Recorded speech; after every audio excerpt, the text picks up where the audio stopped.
Hello, welcome to episode of the Bubbs on Sports podcast. Today is Friday, July 7th. Hope everybody's having a good day so far and had a good rest of their day yesterday. We've got a lot to get into today here on a Friday program.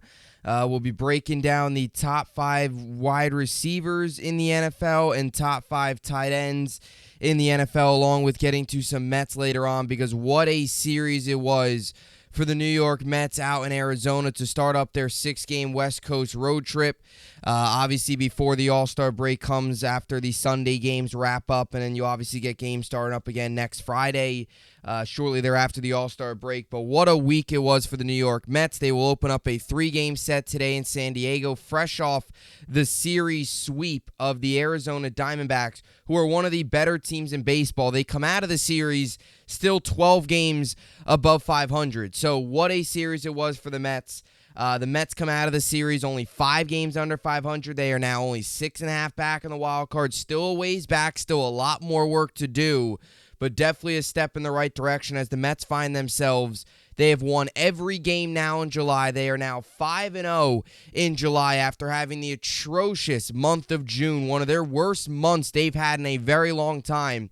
To start out 5-0 in the month of July, what a job by the Mets. And is this the start of something we will see? Again, I'm not going to sit here on the podcast and say, again, I'm not a Met fan either, but I'm not going to sit here and say the Mets are a World Series team because they've won 5 straight games. They're on a roll. They've got a lot more work to do. They're still 5 games under 500, and a big series now coming up against a San Diego team that's fresh off of a successful series against the Angels where they took those 3 games and they've won 3 straight. So we'll get into that later on. That'll be the second topic. I mean, a pathetic showing last night by the New York Yankees. I'll get more into it on my Bubbs Talking Bronx Bombers podcast that I do. I'll have this up on YouTube, and then shortly after I record this, I'm going to record a Bubbs Talking Bronx Bombers podcast recapping a disgrace of a performance yesterday by Luis Severino in the entire 4-game series as a whole. We'll get you ready for the Cubs series, and I'll also have an In the Trench with Gang Green podcast up previewing what to expect from the defense this year for the New York Jets, and I also want to get into some of the new rumors surrounding Dalvin Cook. So we basically I got 3 shows coming your way today. This show, baseball pod, and obviously a Jets podcast as well. So a packed Friday, and we'll get it started here very, very quickly. So we'll start off obviously today. We'll give you my top 5 receivers in the NFL. We'll give you my top 5 tight ends in the NFL as we continue on here, obviously today and into next week, getting you ready for the start of training camp. And then obviously once training camp begins, a lot of NFL news to come after that. So we'll get to that today. I also want to get to the Mets. We'll get to them sweeping the Diamondbacks, what to expect for them coming up against San Diego. Verlander on the mound tonight in game 1 of the 3-game set. What do the Mets need to do this weekend to follow it up? Do they need, at least I think need to win 2 of 3, get within, what are they, 5 games within 500? If they win 2 of 3, they get within 3 games above 3 games of 500, or no, 4 games, because they would be 43 and 47. So 4 games within 500 if they come out of this weekend series with 2 out of 3 in San Diego to wrap up the first half of the season, which has been a wild one to say the least for both New York baseball teams. I think we can all agree on that. We'll also get to the Yankees and preview Rodon's start tonight against the Cubs back at Yankee Stadium. Final series, obviously, before the All-Star break as well for them. But we'll start off today with a little bit of football as we have started going back 3 days now. Obviously, on Wednesday, I did my top 5 quarterbacks in the NFL. Again, if you haven't checked it out, definitely go check those out. Yesterday, I did my top 5 running backs in the NFL. So today, we wrap up the skill positions, and I'm going to give you my top 5 wide receivers and tight ends in the NFL. Quarterbacks Wednesday, running backs yesterday. Today is going to finish it up with the pass-catching guys. We'll start with the top 5 receivers. We'll get to the top 5 tight ends as well. And then again, next week we'll do offensive line, defensive lines. We'll do secondaries, and we'll also do top 5 linebackers. Secondaries, offensive line, defensive line will be team-oriented. We'll just go with the top 5 groups in the NFL there. Linebackers will be individual players. Obviously, receivers, tight ends, all the skill position groups are all individual guys there. But we'll start today with top 5 receivers, and then we'll get to the top 5 tight ends. So we'll start here at number 5 with the receivers. And again, the receivers, a ton of talented guys. It was a tough list to make, I will admit. It was. I think there's a clear-cut number one, as I've talked about. I thought there was a clear-cut number one. Quarterbacks, I thought running backs, you could probably make more of a debate. I think receivers, there's also a pretty clear-cut number one. I think it's pretty obvious. We'll get to him here in a little bit. But we'll start today at number 5. I've got Jamar Chase. Obviously, Cincinnati Bengals, number one receiver, had a big season his first 2 years of his NFL career. It's funny because when you look back at when the Bengals drafted Jamar Chase, there were some questions around whether or not it was the right move to make, whether or not they should have went Jamar Chase or whether or not they should have went with an offensive lineman to protect Joe Burrow, who had no protection, obviously coming off the torn ACL. There was a lot of questions there, but all the questions have been answered, and they've all been, drafting Jamar Chase was the right decision. Through 29 games in an NFL career, he's got 2,501 yards. He's coming off of a season where he only played 12 games. Dealt with some injuries, kind of had a little bit of a down year in terms of playing time, only played 12 games. His previous rookie year, he played 17 games. But despite only playing 12 games in 2022, he still had 1,046 yards. He had 9 touchdowns. He averaged 12 yards per catch. He had 87 catches, and he had 436 yards after the catch. And he had a 13 big plays, which is 20-plus yard, 20-plus yard receiving plays or more. Obviously, as I mentioned yesterday, with the running backs, we provided that stat as well. I'll provide that again today. And when you look at his rankings last year, he was 17th in yards. He was 7th in yards per game at 87.2. He was tied for 4th in the NFL in touchdowns with 9. 14th in the NFL in catches, 23rd in yards after catch, which wasn't very good, but you look at his numbers previous year with more games played, he was more near the top.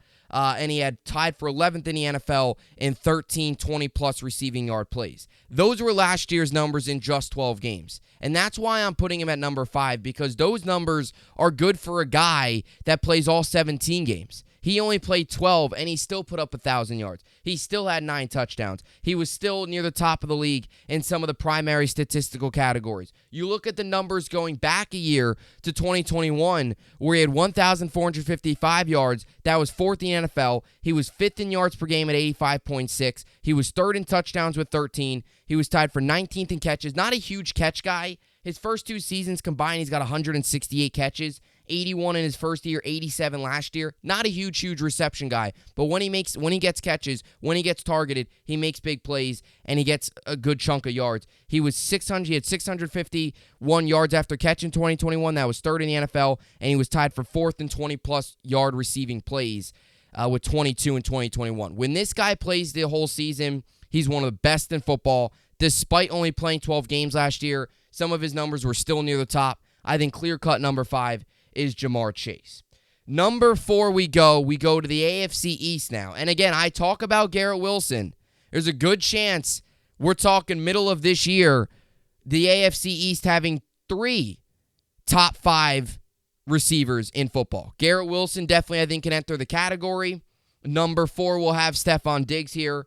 There's one other AFC receiver on this list, AFC East receiver, I should say, on this list. I'll get to him here in a little bit. But number 4, we've got Stephon Diggs. I mean, again, since the Bills have signed him, Diggs has been one of the better receivers in football. I don't think there's really much debate. Something that I really noticed about Stephon Diggs, too, is, he's not, we see a lot of times receivers, sometimes after they get their big paycheck, they kind of get, I don't want to say lazy, but they kind of just, run those deep routes, or they're kind of just one of those receivers that is more for the flashy plays, not as much as the tough, gritty catches. And Diggs does a very good job of that. He's not afraid to go across the middle of the field in double coverage and, with linebackers against him, or not even linebackers, but you get what I'm saying, where he's going to take a big hit. There's definitely times where we've seen big money receivers, after they get a lot of money, they kind of just do their own thing. They don't take much contact. They're not as much those guys that make those tough one-on-one catches where it's got to get really physical. They're more of a, hey, throw me the ball, let me get wide open so I have nobody in the area. Like, Diggs is a guy that's not afraid to go across the middle, make those tough catches where he's going to take the big hit. And that's something I really noticed. He's Josh Allen's number 1 target. Us Jet fans, obviously, we know him, what he can do on a week in and week out basis. I continue to look forward to the years of him and Sauce Gardner going up against each other for the years to come. It's super, super, obviously going to be something super exciting. Again, I don't know the whole drama in Buffalo. That doesn't take away, I know, missing training camp, or OTAs rather, how much of that was resolved. Who knows? We'll see. Either way, that doesn't take away how good he is at the receiver position. He had 1,400 yards last year, exactly 1,429 yards. He had 11 touchdowns last season. That was third in the NFL and actually second among wide receivers, because Travis Kelce, who we'll get to here in a little bit at the tight ends, was second in the NFL amongst touchdown receptions. He averaged 13.2 yards last season. Obviously, he had 108 catches, which was a very big number, and 419 yards after the catch. He had 17 plays of 20-plus yards receiving plays. So he was fifth in the NFL in yards. He was fourth in the NFL in yards per game, 89.3 again. Third in touchdowns, second among wide receivers. He was fourth in catches, 27th, which not a big yards after catch guy.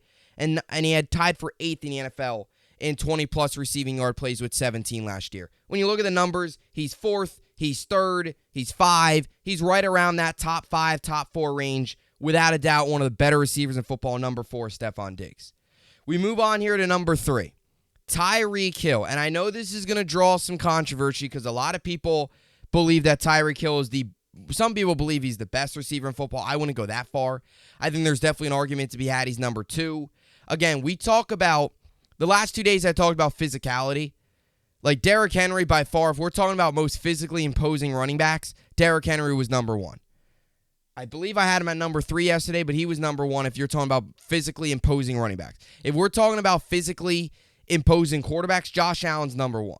If we're talking about pure speed, just guys, when they get into the open field, most dangerous weapons, just pure speed, Tyreek Hill is without a doubt number 1. But as an overall receiver, everything included, I think he's number 3. He had 1,700 yards last year, exactly 1,710 yards. He had 7 touchdowns, 14.4 yards per catch, 119 receptions, 482 yards after catch. He had 25 plays of 20-plus receiving yards, and that was second in the NFL, only behind the guy who I have number 1 on my list, which we'll get to here in a second. He was 13th in the NFL in yards after catch. He was second in yards per game with 100.6, tied for 6th in the NFL with touchdowns with 7. He was second in receptions. Again, when you look at all the numbers and you see all the number 2s, you're like, this guy's got to be number 2.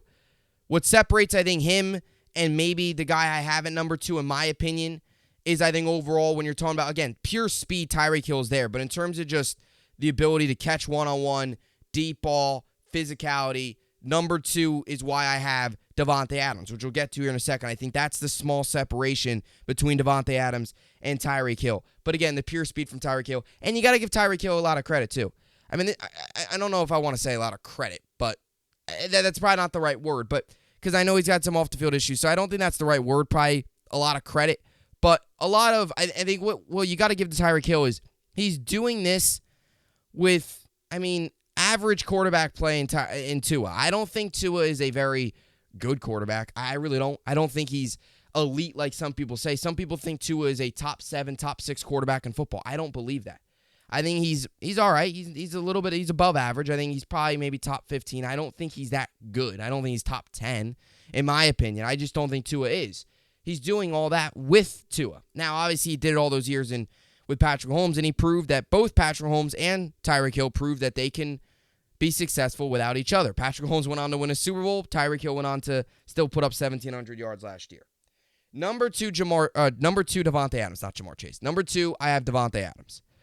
Again, I think what's clear here, and I think what's better, what Davante Adams has is better than Tyreek Hill, is his just physicality and his pure ability to go up number 1, one-on-one, red zone, corner of the end zone, tough catches, sideline. Like, he's just one of those guys that you can rely on.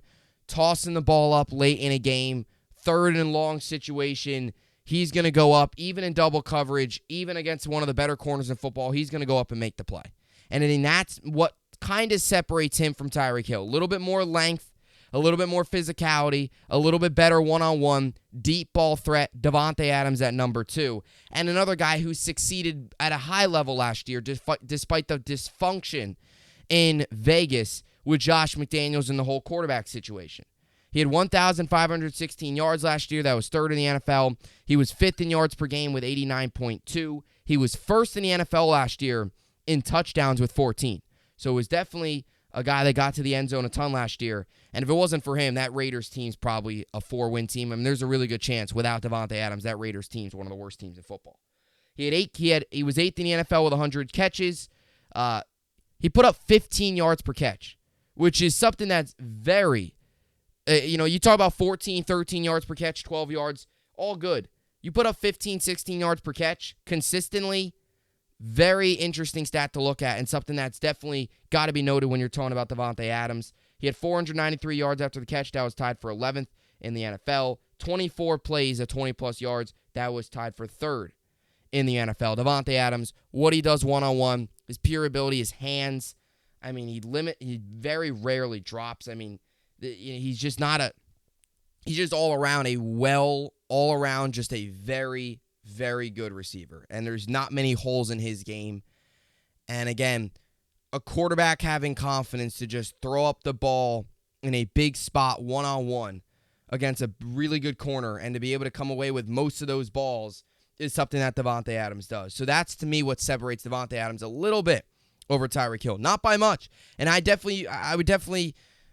sit here and make the argument why Tyreek Hill is better than Davante Adams. Well, he's got the speed. I could also sit here and I just gave you my argument why Davante Adams is better than Tyreek Hill. So I'll go Davante Adams number 2. Number 1, I think this is obvious. I don't know if it's as obvious as Patrick Mahomes being the best quarterback, but it's pretty darn close. I don't think there's really any argument to make here. It's Justin Jefferson. He's the best wide receiver in football.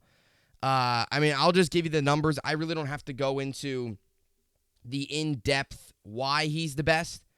He had 1,809 yards last year. That was 1st in the NFL. He had 8 touchdowns. That was tied for 5th in the NFL. 14.1 yards per catch. He had 128 receptions. That was 1st in the NFL. 613 yards after catch. That was 4th in the NFL. 28 plays at 20-plus yards. 1st in the NFL. Yards per game, 106.4. 1st in the NFL. I mean, he was 1st in yards, 1st in catches, 1st in plays at 28-plus, or 28. He was 1st in most plays with 20-plus receiving yards per play. He had 28 of those. 1st in yards per game. I mean, he was 1st in 4 of some of the major statistical categories when you look at receivers. Not much else I have to say about Justin Jefferson. He's a stud. He's only getting better. I mean, this is a guy that, again, he's not a huge touchdown guy. But, I mean, this is a guy that I think you could legitimately see. He might be able to break now Cooper Kupp's record of receiving yards, which he broke, obviously, in 2021. And you look at Justin Jefferson, too. He's gotten better each and every year. His first year, 88 catches. Second season, 108. Last year, 128. First year, 1,400 yards. Next year, 1,616. Last year, 1,809. He's gotten better each year. Through 3 seasons in the NFL, he's got 4,825 yards. That's just unbelievable. Justin Jefferson's the best receiver in football. You can make a strong argument. He is, in terms of everybody in the NFL, you can make an argument he might only be behind Patrick Mahomes in terms of second best player in the NFL. You can make that strong argument that he's a top 5 player in the NFL. Definitely number 1 receiver in the NFL. So we now move on to tight ends here. And we'll be a little quicker with the tight ends because, again, I think tight ends, too, I think there's a clear-cut number 1. I think there's also a pretty clear number 2. And then the rest is kind of up for grabs. So I'll go number 5 here, which I could definitely see some people disagreeing with because there are a lot of other tight ends out there that could definitely be in the conversation at number 5. But we'll start out with number 5. I got Pat Freiermuth from Pittsburgh. Last season, he had 732 yards, 2 touchdowns, 11 yards per catch, 11.6 yards per catch, 63 catches, 291 yards after catch, 9 plays of 20-plus yards. He had 45.8 yards per game. He was 6th among all tight ends last year in yards with 732, 5th in catches, last season amongst all tight ends. Not a huge guy that's going to get to the end zone. Something I noticed about Pat Freiermuth, though, is he's improved each and every season throughout his career. That's something that I definitely noticed. Like, you look at his career up to this point, he's improving. And last season, he had a career year. It was his second year in the league. He had 497 yards in year one. He had 732 last year. It's a good chance and this is a guy, too, that's doing it. He had Ben Roethlisberger in his last year. And then he had Kenny Pickett and Mitch Trubisky last season. Like, those are the quarterbacks that he's been rolling with. Big Ben, who at the time, Big Ben had a very good career, but he was washed in his last season. He wasn't the same. And he had Kenny Pickett and Mitch Trubisky last year. And he's still doing this. And that's something I definitely take into account when ranking these guys. Like, you got a poor quarterback or you have quarterback play and you're putting up these big numbers, you've got to be in the conversation. You get better quarterback play, Kenny Pickett, let's say, turns into what they expect him to turn into. Pat Freiermuth, I think, can enter his name into maybe third, top three in terms of best tight ends in football. This is a guy that's got a very bright future. He's only 24 years old. He'll be 25 in October. He showed that progress from year one to year two in the same amount of games played. Solid tight end. And a guy that maybe could surpass 800, 850 yards next year if the quarterback play gets better. Number 5, Pat Freiermuth. Number 4, I'm putting Darren Waller. And this is a name here where this was definitely a little bit of a tough one because you look at what Darren Waller can do when he's healthy. And this is what I'm gauging off of. When Darren Waller is healthy, there was a strong argument to make 2 years ago when he had 1,196 yards and he had 107 catches and he was just dominant. You can make the argument he might have actually been the second best tight end in football. You can make the argument that year he might have been the best tight end in football in terms of just pure ability to just catch the ball and just go with it.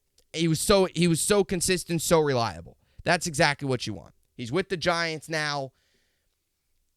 I think he has an chance this year to have one of his biggest statistical seasons in his career because the Giants are going to utilize him a ton. I've talked about a lot with the Giants, and we'll obviously talk a lot of Giants and Jets here going forward with training camp right around the corner. I've talked a lot about them with their receiving core not being great. Darren Waller is going to get a lot of opportunities this year. He's going to get a lot of targets. Daniel Jones, that's going to be his favorite target. That's going to be his number one guy. The biggest issue with Darren Waller is health. The last 2 years, he played 18 games combined. He played 11 in 2021. Last year, he only played 9. And in those 9 games last year, he had 388 yards, 3 touchdowns, 13.9 yards per catch, 28 receptions, 80 yards after catch, 9 plays, which I thought this was interesting and just shows you his big play potential. Because Pat Freiermuth had 9 plays of 20-plus receiving yards in 16 games. Darren Waller in 9 games had 9. You look at what he can do on a full season, he's more than capable, and that's why I have him at number 5. 43.1 yards per game last year. Still had 388 yards in 9 games. Let's assume he plays all 17 games. He probably wouldn't have surpassed 1,000, but he definitely could have been around, halfway through the season. He probably would have been around 7, I don't know, maybe like 750. Maybe he cracks 800 if he gets a big couple games. So he was still definitely on pace for having one of those years. It was just health. Biggest thing is health with him. He's got to stay healthy. And if he's not, then it's tough. So I'm going to go with this. I'm going to go with him at number 4. Now, if he has another year where he plays 8 games, forget about it. He's out of the top 5. But right now, when he's healthy, he's without a doubt top 5. You look at the last time he played a full season, he had 1,100 yards. That's, that is something that's huge as a tight end. I look at it. There was one tight end this year with over 1,000 yards. Extremely hard to do as a tight end. He had 1,100 yards his last time out, playing 16 games back in 2020. So, Darren Waller, number 4. Number 3, I have Mark Andrews. I think what's pretty common about all 3 of these guys that I have left here, they're all just consistent. Like, these guys are just reliable. They're consistent. Mark Andrews last year had 147 yards. Look, it wasn't quite the year he had a year ago where he had over 1,000 yards. But then again, you had the whole quarterback situation in Baltimore where Lamar Jackson goes down, and Lamar Jackson's favorite target was Mark Andrews. I mean, it was. Mark Andrews was their number one guy in Baltimore. They didn't really use Marquise Brown a ton. They didn't really use their other receivers a ton. It was Mark Andrews. And in 15 games, played 847 yards. He missed 2 games. Let's say he plays those 2 games. There's a good chance Mark Andrews was a 900-plus yard receiver last year at the tight end spot. Again, he had 1,361 yards in 2021, was a massive season. Last year, missed 2 games, which wasn't a lot. Still played a lot.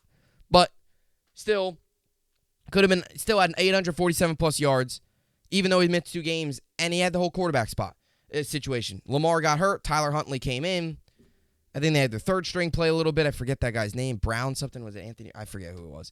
But, like, the quarterback situation in Baltimore was ugly. To still go out there and put up 847 yards, which was 3rd amongst tight ends. He was tied for 5th amongst tight ends in touchdowns with 5. He was tied for 3rd amongst tight ends with 73 catches. 11.6 was his average. 243 yards after catch. 7 plays of 20-plus yards. When you look at those numbers, I think those pretty easily represent right where he's at. 3rd in yards, tied for 3rd in catches, right around that number 3 spot, Mark Andrews, number 3. Number 2 is George Kittle. I think this is pretty obvious. I don't really think there's much debate. Sure, when Darren Waller had his really good year 2 years ago and Mark Andrews had a really good year a year ago, could you make the argument those guys were second in the NFL? Definitely you can make the argument.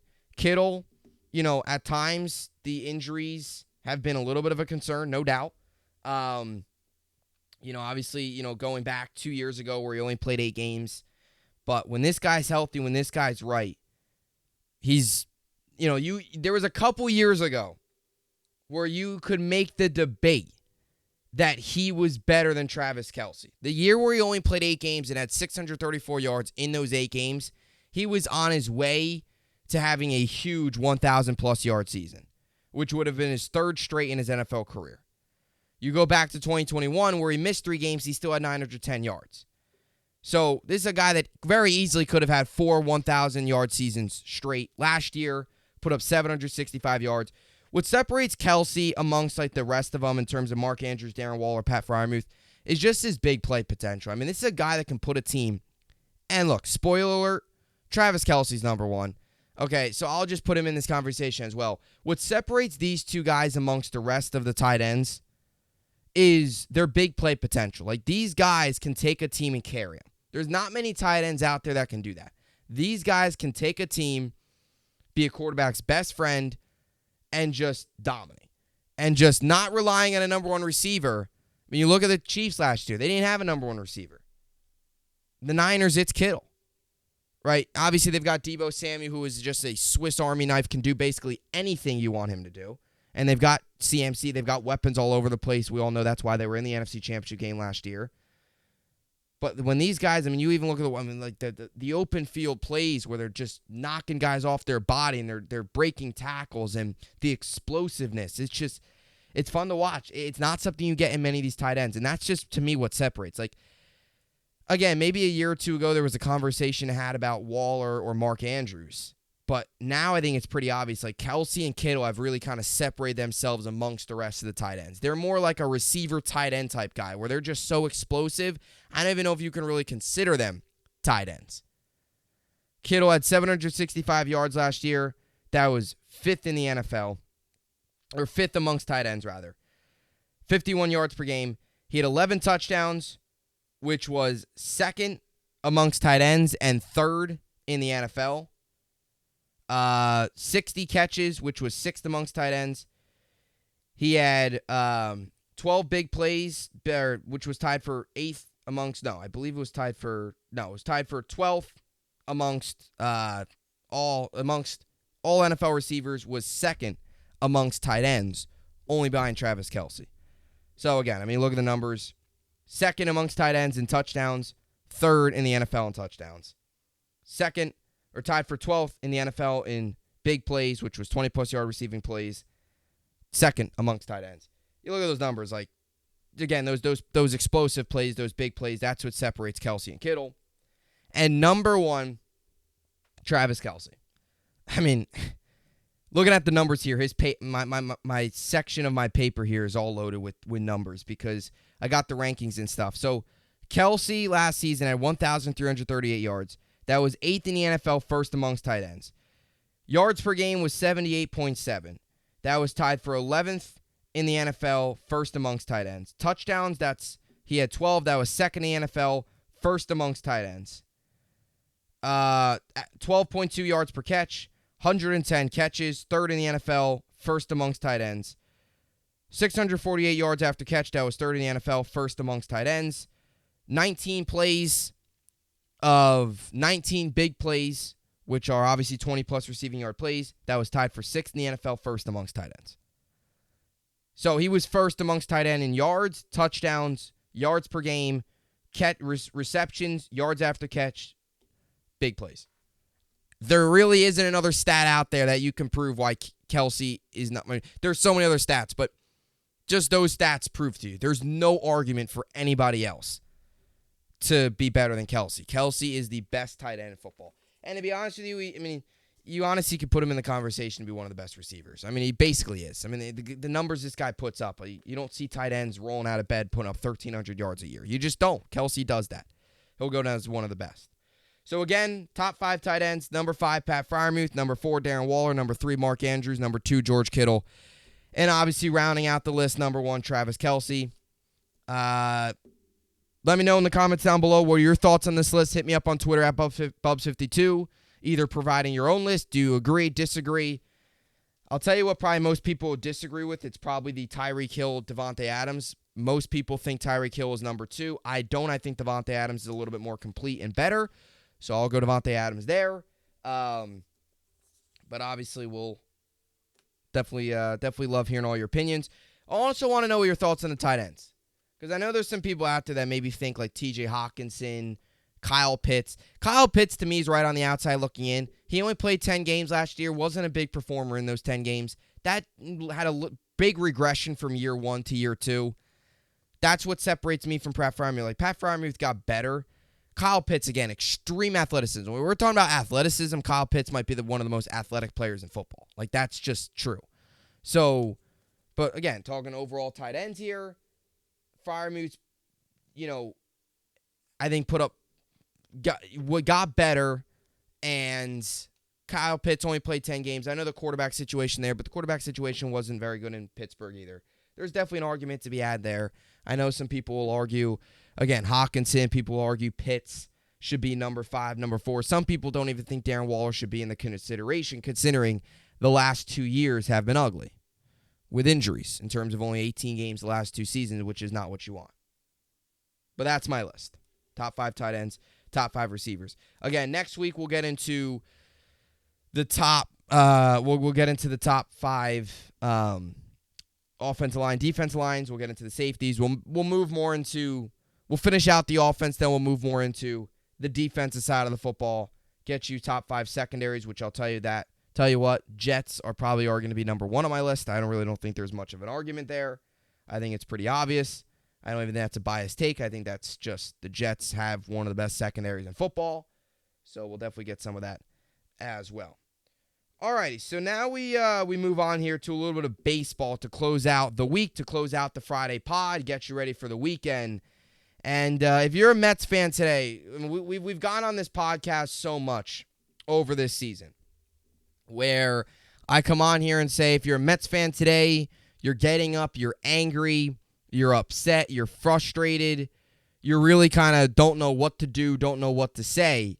But I'll tell you what, that has changed, because if you're a Mets fan today, and again, there's still a lot more work to do, there is still a lot of climbing that still has to be done for the New York Mets to legitimately get back into the playoff race, to get within striking distance of a wild card spot, and to really give yourself a really good chance down the stretch of the season. But this is probably, I can probably guess, I would say this, and maybe, again, I don't watch every single Met game. I've seen these games, though, given that they were on the West Coast after the Yankees disaster last night ended. You see a little bit of the Met game and stuff like that. But, like, the Mets, this is probably their best baseball. Not probably. This is their best baseball over this recent stretch of games dating back to last weekend that they have played all season. And they're coming off of the horrible month of June where they just completely fell off the face of the earth. They didn't win a single series in June. They go into July. They lose on the last day of June. June 30th, they lost, which was a week ago Friday. Week ago today. They lost against the Giants in game 1 of that 3-game set. You go into that Saturday-Sunday series. They win those 2 games. You get the day off Monday. You just got done sweeping a Diamondbacks team that went into the series 50-35. 15 games up on 500, first in the National League West. You help the Dodgers out too, because now the Dodgers are only a half game out of the NL West, and the Giants are only 2.5 out. So the NL West now, a couple weeks ago, it looked like that was the Diamondbacks division all the way, and now the Giants and the Dodgers are both within striking distance. So you knock the Diamondbacks down a couple pegs. You now improve to 41-46. You are 5 games within 500, 17.5 back in the National League East. I don't even think you look at that. The National League East is out of hand. You're not coming back in the division. It's over. What you really have to look at is the wild card. But now your run differential, again, is +1. It was negatives for a while there. It's now +1, which is obviously still not quite what you want. They are now on a 5-game win streak, 6-4 in the last 10. So back to my point, if you're a Met fan today, you're waking up feeling great. You just swept the Diamondbacks. You've won 5 straight after having the horrible month of June. You have now won 5 games. I believe the Mets in the entire month of June went, 7-19 or 7-18, whatever it was. I could probably find it right here. And now you've already won 5 games in June. Like they've already have. Or 5 games in July. They could win. They could sweep the Dodgers this week and go on an 8-game win streak and already top their total wins that they had all of June just in one week in July. So you're feeling great. Now, again, you're still 6.5 back in the wild card. In front of you is the Giants and the Brewers, who are a half game back, 1 game back. You look at the National League wild card as currently constructed. Marlins, Dodgers both comfortably hold spots. Phillies are playing their best baseball so far this season. They're 8-2 in the last 10. They've won 3 straight. Went into Tampa and swept the Rays. So the Phillies currently hold a wild card spot. Again, the Giants are a half game out. Brewers are a game out. And then it's the Mets 6.5 back. Then it's the Padres 6.5 back. And that's why this is a big series coming up for the Mets against the Padres. Because if you can find a way to take 2 of 3 against the Padres, you can get within, 5 games, 4.5 games, which is striking distance, around striking distance. Striking distance is really 2.5, 3 games. 4.5, 5 games is still kind of on the outside. It's a whole lot better than where they were a couple weeks ago. About a week ago, coming out of June, they were about 9 games back in the wild card. They were done. They were behind the Cubs. They were behind the Pirates in the wild card. That's how bad it was for the New York Mets a couple weeks ago. They now find themselves ahead of those teams, which they should be. Again, they're still a ways out. And I don't think it's quite time yet to say, oh, the Mets are back.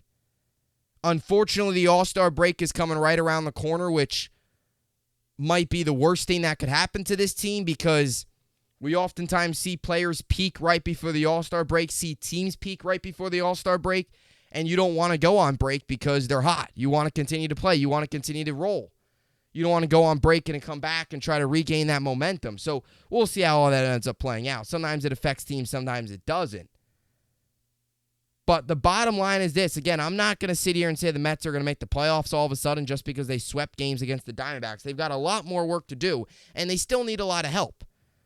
I mean, they still need, the Phillies right now are hot. Eventually, they're going to need them to cool down.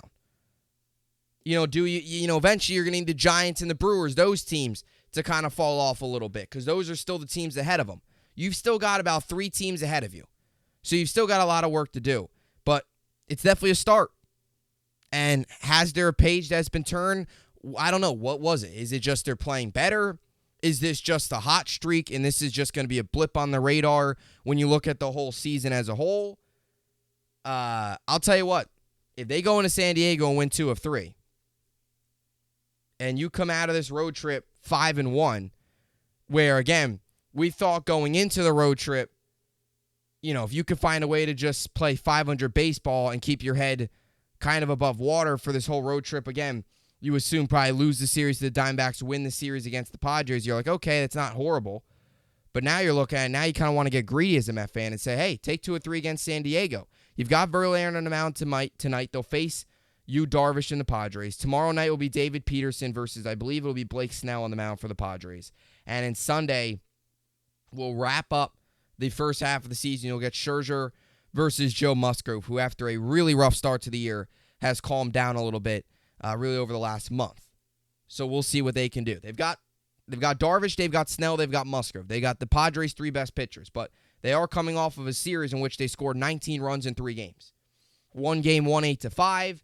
They won the big game on Wednesday 2-1 to win the series. Francisco Alvarez with his big home run. Then he got hit last night and had the brawl, had the benches clear. Like, that was there was a lot in this series. You had the big home run. You had Mark Canha with the triple. Yesterday, they put it all together. They put it all together. They had 9 runs. They blew up for 5 in the 3rd inning. Carlos Carrasco pitched a gem. 8 strong innings, was efficient, 96 pitches, 3 hits, 4 Ks, was doing his job. Not a big, not like he struck out 11, 12 guys, but he was getting weak contact, didn't allow the Diamondbacks to score.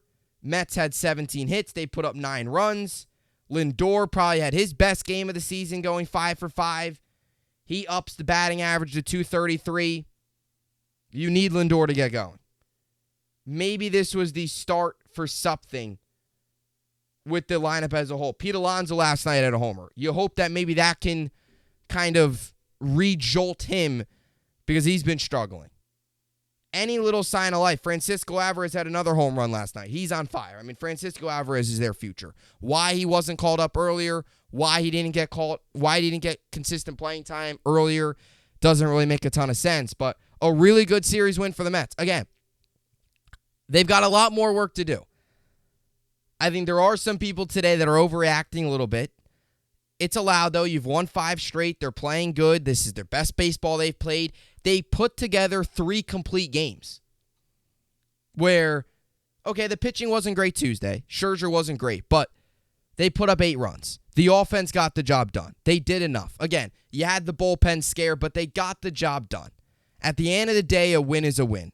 And I think sometimes Met fans get a little too critical when they win games, and they're like, oh, well, the bullpen was still bad. Oh, you got the win. Just be happy you won the game.